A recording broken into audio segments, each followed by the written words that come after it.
Hello and welcome to another episode of Emily Talks Tech Jobs. I'm super excited today to be joined by Jenise Araujo. She's a senior software engineer at Spotify, formerly Meta and Google, who made a really bold pivot into engineering after starting her career in public relations. Over the past 8 years, she's built and shipped high impact products while also mentoring and coaching others. So today, she helps mid career women transition into tech and recently started writing the Income Portfolio, where she explores how to build income and career leverage beyond a single job. So, Janice, thank you so much for being here with us today and welcome. Thank you for having me, Emily. I'm excited to chat with you and just be a part of this experience. Wonderful. Okay. Well, I was really excited when I first saw your profile because I feel like you made a really hard pivot, a really big pivot.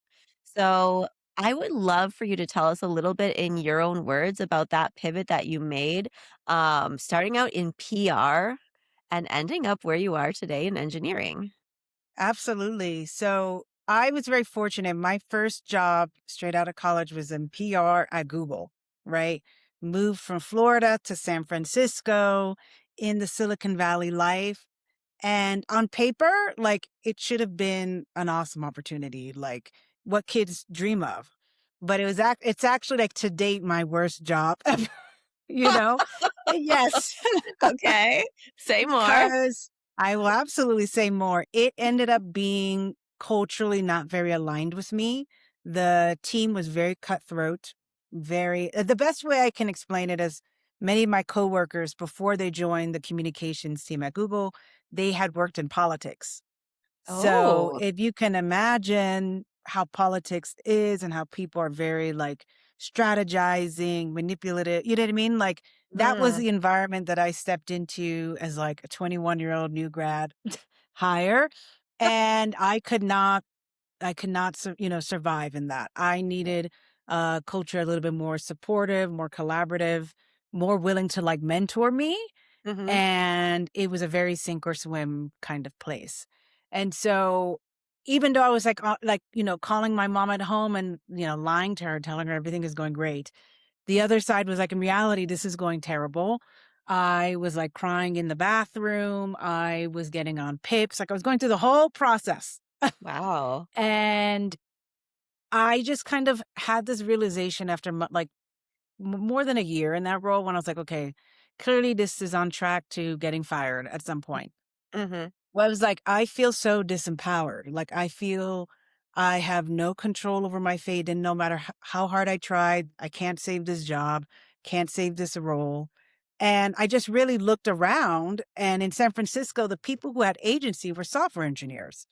They were the ones who could work where they wanted to work, do work on the projects they wanted to work on, just had so much more liberty and Mhm. choice over their life that I was like, that's what I want. Now, Right. mind you, Emily, I never considered engineering. Like that was not like something I was like, oh, I want to be like, no, not at all. But I wanted the life that they had. And Mhm. so at first I started off real light doing, like Code Academy. I don't even know if that company still exists, but I Yeah. did stuff like that. Yeah. I just started just to see okay, could I find this kind of fun? Is this torture? And it wasn't torture. And, and then at this time, I think this was the year, I want to say like 2015-ish. I started when I got more serious about okay, I'm going to do this switch. I was debating between boot camps, which were kind of Mhm. early at that point, like they were like a Right. newer concept, or getting a second degree in CS. And so while I like the boot camp because they were like, in 4 months, you'll be ready to go, like they're Right. hyper fast. Yeah. I felt I just needed the safer choice that was going to give me established credibility with the CS Mhm. degree. Mm. So I opted for that while still working. Crazy. And crazy, I know, Working at because Google still. I worked at Google and then I started the program and then in the middle of the program, I ended up switching to Facebook or Meta. Oh, And yeah, and I moved to Texas for that Meta job. That was in the community operations team. So totally different world, dealing with trust and safety. And so we dealt with all the community operations work around that, and trying to learn how to do data structures and algorithms at the Wow. same time. At night. At night, yeah, did not have much of a social life, I'll be honest. I don't think I really soaked up my time in Austin because I was so focused on the degree. And Right. then 2 years after I started, I finished my program and I moved to New York and I got my first engineering job with Priceline.com. And that I mean, I'm grateful for it because it brought me to New York, which was like the city I've always dreamed about living in. And it gave me my first engineering opportunity. I was there, I want to say, maybe like a year and a half or almost 2 years. But I kind of, again, felt like I wasn't growing in the right ways as an engineer. Like I just Mhm. knew I wasn't learning best practices. There wasn't a culture of like testing at the time. And I was just like, okay, like if as a woman in this field, when there's so few of us, if I want to feel confident what about I'm doing, like I need to actually learn how to be a good engineer. It's not about Right. just getting the title. Now I Yes. have the title. How can I back it up to myself Right. that I feel good? Because Mhm. at that time I was getting tickets of work. I used to work on the flights team. So dealing with flight search when you would try to book a flight. Wow. And I would enter and I was like, I don't know what I'm doing. And while that's normal, I just didn't have enough experience to trust that I could figure it out. And Right. when the problem I see with a lot of women engineers is like when they don't have that self trust, it leads to imposter syndrome. Cause then you just Mm. assume, oh, I'm in over my head. I Right. can't do this. And I don't know. And then your mind starts thinking maybe engineering is not the right fit and so on and Mm. so forth. So it's like, okay, I need to like learn real best practices so that I have trust in myself. And so that when I encounter something and I don't know what it is or how to approach it, I believe that I can figure it out Right. as Wow. opposed to just Okay. assuming I'm incapable. Absolutely. So it was really more about doing it for you and creating the lifestyle that you wanted, and also the confidence to really rock it in your very specific way. Absolutely. Yeah. Absolutely. And like, I think building that confidence has been so transformative to my career in general because it allows you to go for things that you probably in your like mind are like, I don't really shouldn't be going for it, but I'm going to do it. you know? Right. Absolutely. Okay, wonderful. And then so where did you go after Priceline? Let's talk about that. So after Priceline, I switched to a small company. It was a software consultancy called Stride. And at that time, the company was maybe only like 60 people. Like to date, the smallest company I've worked for in terms of like headcount. Right. But I grew so much like in that kind of smaller space. I got the mentoring and coaching I needed. And what was cool about working in consulting is like every 6 months I worked at a different company, right? Wow. Totally different domain. Like my first domain was retail. Then the next one was insurance. Oh my god. Yeah, exactly. Like I don't know anything about insurance. And then the next one was education, like online Okay. education. So what was cool kind of on that confidence point is like every time I rotated, I'd have to relearn. And what Mhm. I found is like I could relearn quickly and then I could actually be like a very valuable member of the team quickly. And I was like, Mhm. wow, okay, I'm not bad at this engineering stuff. Like at some point, I was like, this is good enough. I can work. People like me. I'm learning domains that literally 6 months ago I had no idea anything about insurance. You know what I mean? Like but I Right. was able to contribute effectively and contribute to team culture and so that I was like, okay, I can do this. Like the sky's the limit if I really Mhm. put my like mind to it. And so that job was super pivotal for Right. my growth. And I feel like I would not be at Spotify now without that job. Wonderful. So actually, I am interested in, the process for you to move from one job to the next. And Uh-huh. I feel like a lot of times when I'm working with job seekers, the hiring environment, it's really uncertain. It's really Yeah. rough out there. And the people that are coming to me, they just have question marks everywhere. And Yeah. they're willing, or they feel like they're willing to take whatever comes next. And I feel like you've been very intentional about that next step that you've taken. And I would love to hear you talk a little bit about that intentionality? And specifically, when you were moving into that next role, how did you decide, like, yeah, this is actually an opportunity that is the right next move for me right now? Yeah. So I'm a big believer in intentionality. Like, Hmm. and I get it in this job market.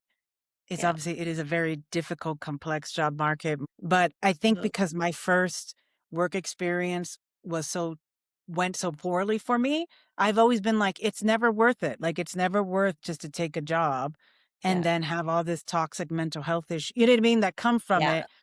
And so I was like, I've never wanted that for myself. So that's allowed me, like guided me to be like intentional. Hmm. Now you asked like, how do you figure that out? I think that was kind Yeah. of like the question. How do you figure it Right. out? I and maybe I have a little bit intuition, but I think you just have to ask yourself, okay, what is it that I really need? Hmm. And most people might just say money and, like there's the classic things, health Right. insurance. Obviously, everybody needs these things. But Yeah. like on a deeper level, for your next few years, 2 to 5 years, what is it that you need? Are you in a growth state? Are you looking to learn and grow and get better in your field or in a new field? Are you looking for stability? Like, hey, I'm good at my job. I want to be able to do this one thing and kind of not have any anxiety about my job Yeah. outside of work. Like, I think it's like that layer beyond the classics of like, what is it that will make you like fulfill you for the next 2 to 5 years? Because things will change Yeah. in this time period and what you want will change. So you Mm. can't say, oh, what I want for the next 10 years. I think that's very hard to Right. answer. But at least next 2, 3 years, you can probably answer, hey, I think I just kind of really want to become a better engineer. Like Yeah. that was like the main thing from Priceline to Stride. It was like, I want to be a better engineer. And I don't Mm. feel like here I'm going to become one. So when Right. I was looking at companies, I looked for certain keywords or like way they talked about themselves in their cultural pages and their about pages Hmm. that gave me flags. So for example, in engineering, Yeah. big good green flag is pair programming. Oh, Like a okay. culture, yes, that's a word. Like if they talk about pair programming or supportive, that in itself means they have a more collaborative culture. That means like Right. asking for help is Hmm. encouraged. Right. you know? Okay. Yeah. Okay. And then like and that signals, okay, that means if I want to learn, I have a space for asking for help. People won't assume I'm dumb because I'm asking for help. You know what I mean? I think that's actually a sign of intelligence. Yes. But I've been in cultures where asking for help was like frowned upon, was like, oh, you should Yeah. figure it out and you should know. And you're like, okay, then I'm just going to spend my days running in a circle. Like, Right. Yeah, um, absolutely. and other key, like other things like that, like being very targeted. I wanted to work at Stride before I joined them, like almost like a year before, Mhm. but they had no openings. And so Mm. I kind of like bookmark them Yeah. and would check every now and then. Like it was a very targeted thing where I was like, I want to make sure as soon as they had an opening, I wanted to be Yeah. able to talk to them. I Right. wanted to have that. You know what I mean? Like, so I also recommend people kind of have like a targeted list of companies Mhm. that really like they're drawn to, that they feel for whatever reason, culture, the work, whatnot, and like pay attention to them because I don't think the scattershot approach is working as much now. Absolutely. And I love that you're also, taking that approach where you're leaning into a particular company. I think like people actually don't do this enough. You can Yes. be on somebody's radar. Like you said, there were no job openings at the time when you were interested. But following their page on LinkedIn, maybe did you have any coffee chats or did you get in contact with any employees? I had a coffee chat with the recruiter around Mhm. the Okay. first time I came in cross with them, and he was the one who told me, "Oh, we don't have any roles right now, but we kind of like you." And like I Mhm. started like like a little touch point of a Yeah. relationship, so that as soon as it was open, I wasn't like a stranger. You know what I mean? I Right. was like someone who had shown interest, and like, okay, this kid like really wants to work here. Let's talk to them. You know? Awesome. Okay. Okay, great. Okay, so it sounds like you've been really intentional throughout this process. What was it that landed you at Spotify? What were you going for when you found that role? Okay, so I think this is a good story in my opinion. Okay. So Okay. I had already decided I was gonna leave Stride. I had been there, Mhm. it was a great company, and I liked my coworkers, but I kind of felt like I had hit a ceiling, Yeah. and so I was like, "Alright, I need another platform to continue growing." Mhm. So, I already had started looking at companies, and I got hit up by one of those headhunting recruiters, Okay. Yeah. and so a lot of times I kinda, like, ignore them or I'm like because I'm not looking for work. Right. But today, I was like, this actually will help me because as an engineer, when you do before you get into like technical interviews, it's really helpful to do like a couple practice interviews, dry runs, you know what I mean? Like, Yeah. and I always advise engineers to do that with companies that they don't want to work for. Absolutely. Yeah. Sorry, companies. No, it's just like I advise that too. it's good advice. It's great. Like just It's get the rust off with the companies that like if you fail, whatever. It doesn't like you're right. not bummed out about. And So if I you was get like, an offer, you get a confidence boost, exactly. Like it's a no, it's a win-win. It's always a win. right? So Yeah. I was like, okay, a headhunter would be great because they'll help me get interviews at places that I don't really care to work for and that'll give me like practice. And what was funny, one of the first places this recruiter was like, oh, I have Spotify. I think you'd be great for Spotify. And I was like, oh, okay, well, wait, this is a company I want to work for. I was like, okay, I mean, yeah, I want to interview, but okay, now I really have to practice like like hard for this interview because I was not expecting them to lead with such a top company. And so Mhm. I spent like a week like, doing the whole technical interview prep and all of that. Went through the interview process. And what was really cool about interviewing with them is that it felt very different than other technical interviews because I felt like they really cared about me as a human. Like it Right. wasn't just like solve this coding problem and I'm going to stay silent and watch you flounder Mhm. if you Mhm. struggle. It was very like talk through it, talk with me, ask for questions, share your thought process, and just like show that you're like a good person to work with. Like I felt like they were evaluating that too. Right. And it ended up like, I ended up going through the whole process and ended up getting an offer, which was awesome. And that's exactly how it's been at Spotify. Like it's been the best company culturally, like very strong on terms of collaboration, caring about people. I think it's because the company's Swedish. I don't know. It's my Oh, hypothesis. Yes. okay. People Interesting. forget it's a Swedish company. Yeah. Actually, I didn't have that on my radar at all. Yes. Awesome. So it's like you really had that on your radar and you've seen like they've proven to you that like this is really who they are and you Right. fit in with that culture as well. That is amazing. It sounds like you really found a place where you can thrive. And I'm also wondering, when you pivoted into Spotify, what year was that? 2022? 2020, right? I remember I got 2020. right at the beginning of the pandemic. It was I started April 2020. Oh, April 2020. So this was before like ChatGPT came a thing and all of these Yes. all of these like coding assistant like AI powered coding assistant tools were available publicly. Yep. So you've really seen that transition at Spotify, and I don't wanna out you of, how that works inside Spotify right now, but I am wondering, being a senior software engineer, I would imagine that you are involved at some level in interviews. Do you interview, like, junior engineers in the interview process? Yeah, I do. I do am part of the interview loop. I interview juniors, mid, I've senior, like anything up to my level. The only role I Right. don't interview for is like staff, Okay. obviously, or principal or something like that. Yeah. Okay, awesome. And the interviews that you conduct, are they mostly like a culture fit or are they technical interviews? They mainly technical, Mhm. actually, Okay. either the on-site portion or the like phone screen.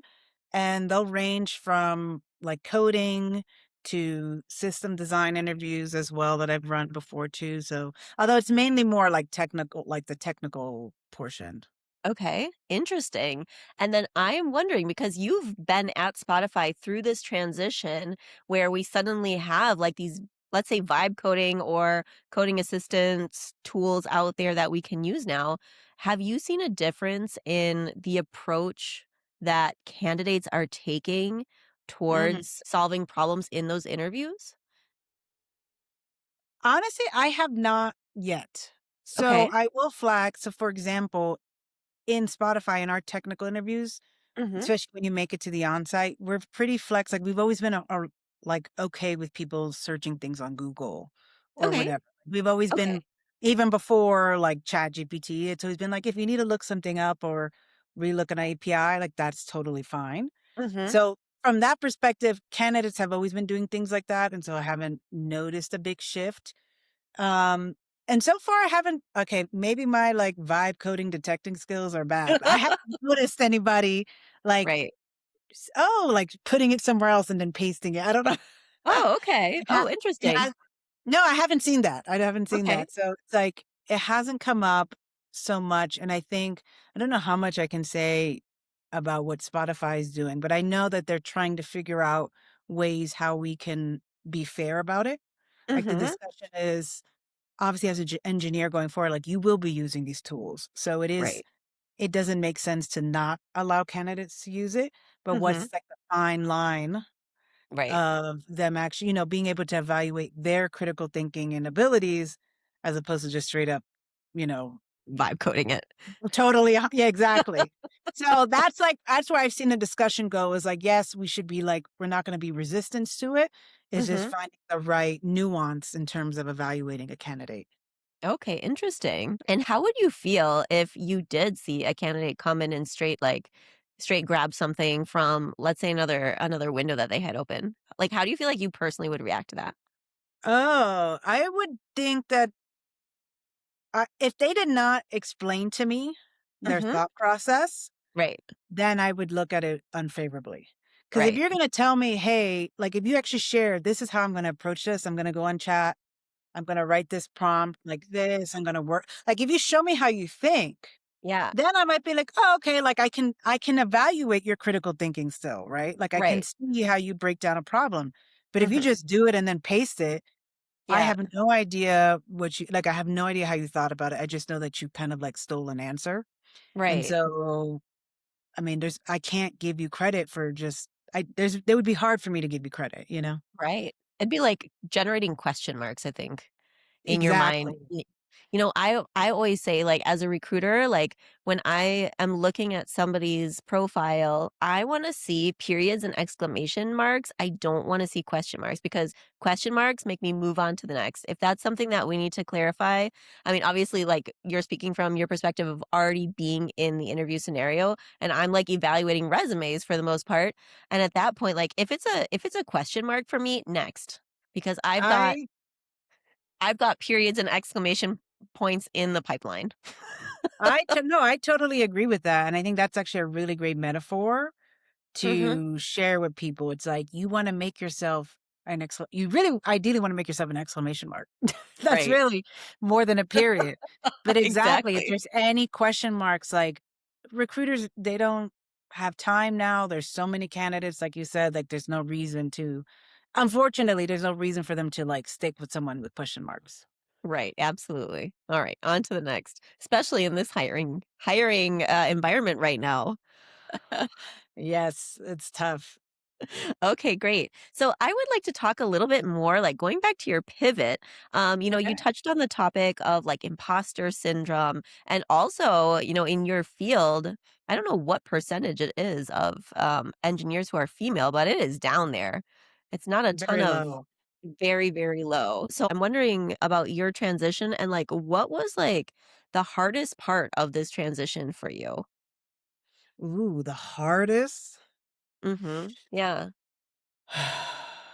Oh, there's so many hard parts. Okay, you can give me 2 or I mean, 3.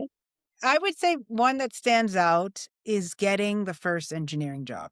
Getting the Mhm. first job is brutal Right. because even if you've done internships, you still have way less experience than other Mhm. people.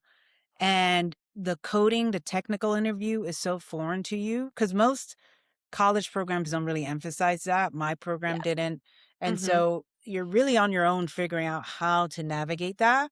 Mhm. And I had like interviewed at other places, I got that PR job and like all those other roles don't do anything like technical interviews.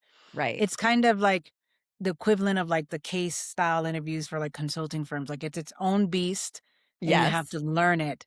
And so when you're first getting that new job, you just beyond conquering like getting actually your resume picked and doing all this, it's like, how do I actually conquer this interview that is so foreign to Yeah. anything that I've ever done? And I remember like my first whiteboarding interview where you like go and you actually are drawing. And I was like, I don't even know, like my handwriting sucks. Like I'm running out of space. I'm not using my space. Like there's so many other variables. So that was tough. And it Okay. really, your self-confidence takes a beating during that, Mhm. your Mhm. self-esteem, because I remember multiple times crying to my mother, as we all do, like run to at some point, Yeah. where you're like, I think I made a mistake. Like I shouldn't have made this switch because I did all 2 years of this, got a degree, and now I can't get a job. Oh, okay. But Yeah. you So did that eventually. I did. No, it works out. Like you have to grind through the pain. Yes. Yeah, for But I sure. remember that being like a very emotional low point. Yeah. Yeah. Because like you said, it is a whole different skill. You go to college or you do your boot camp, and I think a lot of boot camps tend to do this well, where they do have a Yeah. component that teaches you like how to actually land the job. But you're fresh out of college and there is very little instruction on how this actually works. Like fly birdie fly.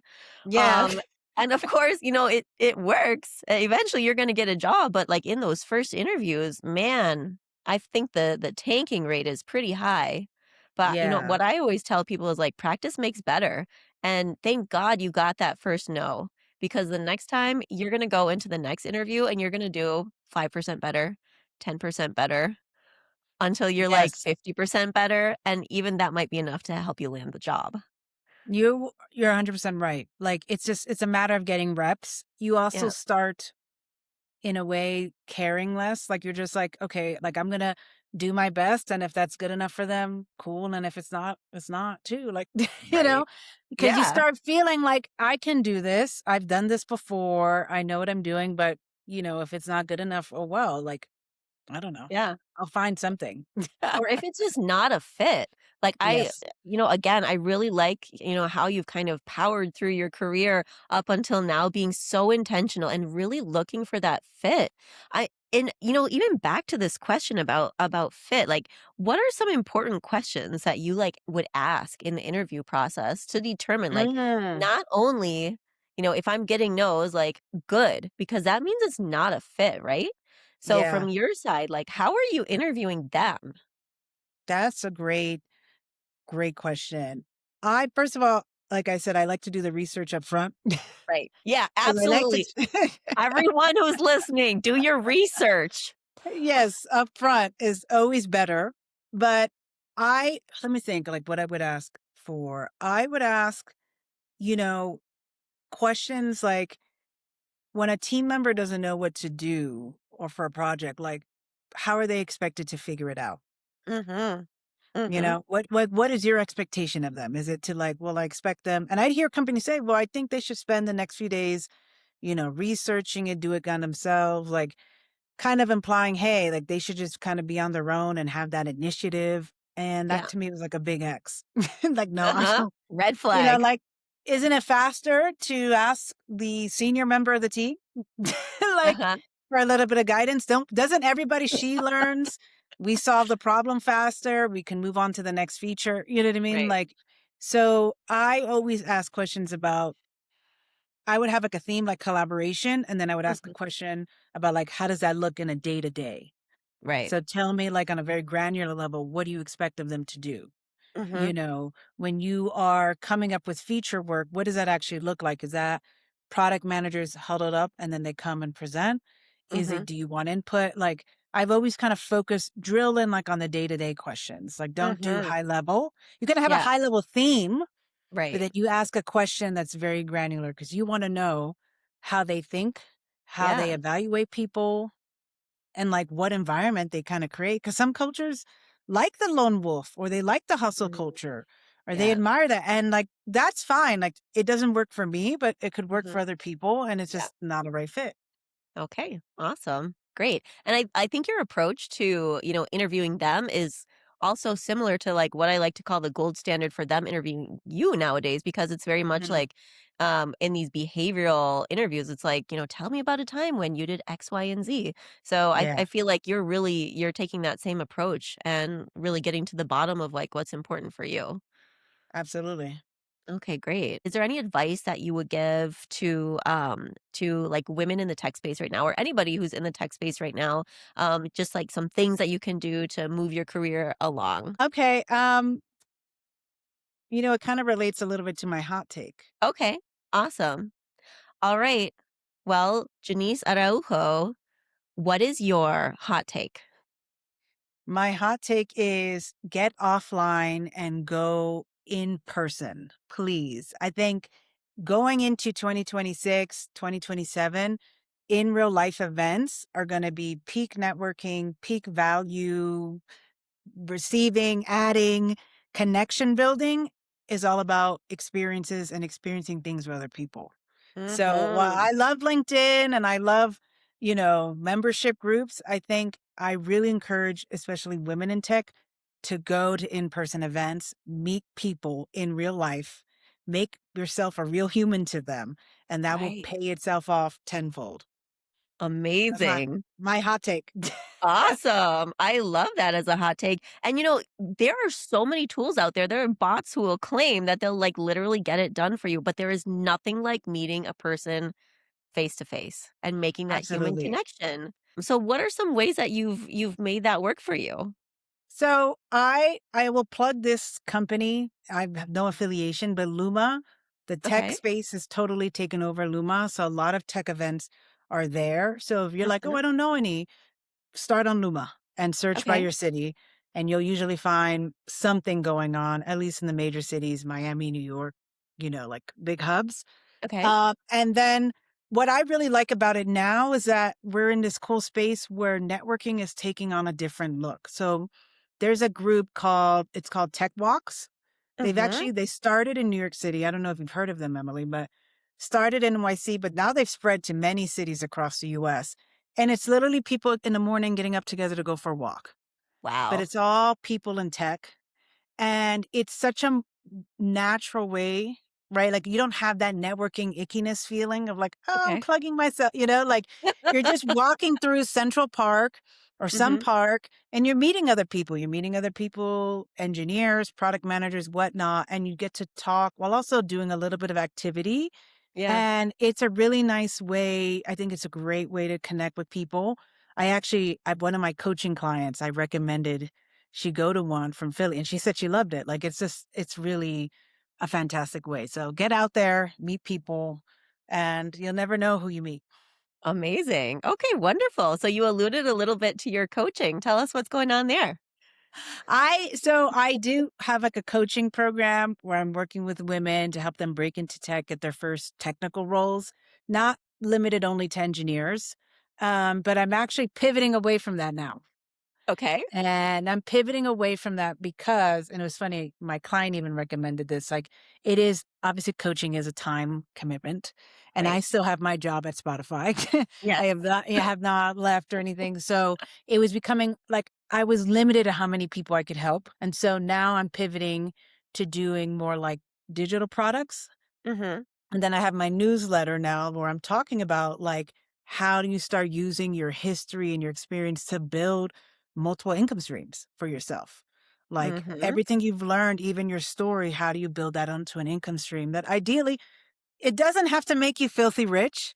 That's Yeah. not always the goal, but just Yeah. something that gives you an anchor, right? If you were to ever have a surprise layoff or something that you're like, okay, and you can actually still continue living your life while you find whatever, makes sense for you next. Absolutely. Yeah, that is so interesting.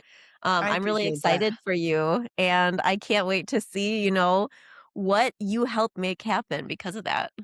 Oh, thank you so much, Emily. And thank you for having me on here. It's been awesome to talk with you. You are very welcome. I really appreciate you taking your time to talk to us.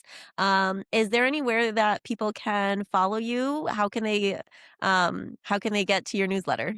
Yes. So if you want to go to my LinkedIn, it's my name, Jenise, Jenise, and then last name Araujo.